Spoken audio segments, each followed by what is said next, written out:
Students at a Louisiana high school signed on to participate in an event that turned out to be nothing like what it was advertised to them. They thought it was going to be some sort of college and career fair.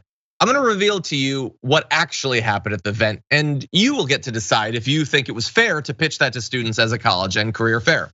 So after students arrived at the venue, a church called the Living Faith Christian Center, they found an event called the Day of Hope.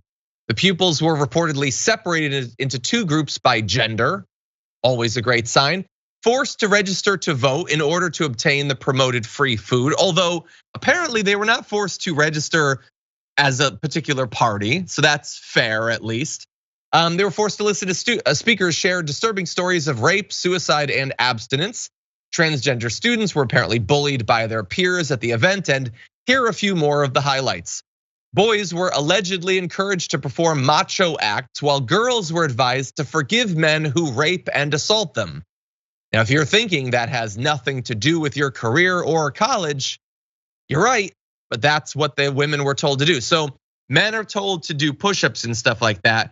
Women are apparently guaranteed that at some point they're going to be victimized by the men in the other group. So in advance, it would be really nice if they would be forgiving towards those men. Again, this has nothing to do with anything that was advertised to these students, but it is apparently the prerogative of this church to enforce these bizarre, not only bizarre gender roles, but acceptance of sexual violence. Caroline, what do you think?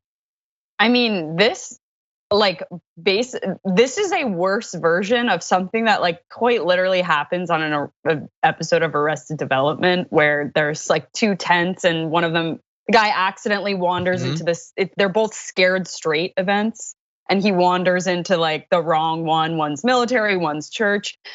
This is just such an indictment of the education system. It's not funny. However, I do think that I trust these, I think it's high schoolers. I trust that as soon as they knew what was going on, they were like, nah, this is not right. And hopefully we're able to cultivate a little solidarity against this absolutely ridiculous Michael Scott Michael Scott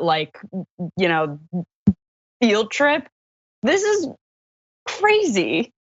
Yeah, don't worry, you're allowed to say that word. You'd get in big trouble as a woman at the Day of Hope event if you were saying that word. But now you are allowed to say it. 100%. That's a great reference to the Arrested Development. It is very much like that.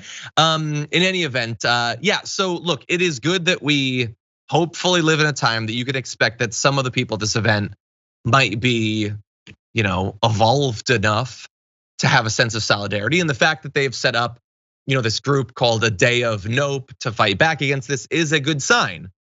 But you can also rest assured that some, on the other hand, will feel encouraged to be bigoted and prejudicial and misogynistic as a result of this. And that's what I worry about. Those who will be bullied, those who will be ostracized, those who will believe that maybe sexual violence isn't the worst thing in the world, they should probably just forgive us. That's my worry. Just absolutely bizarre. And yeah, you hate to see, again, it's like young impressionable people, you hate to see them being put in a position where they do have to sort through what their friends are doing and what these figures of authority they've been told to respect and trust. It's really gross.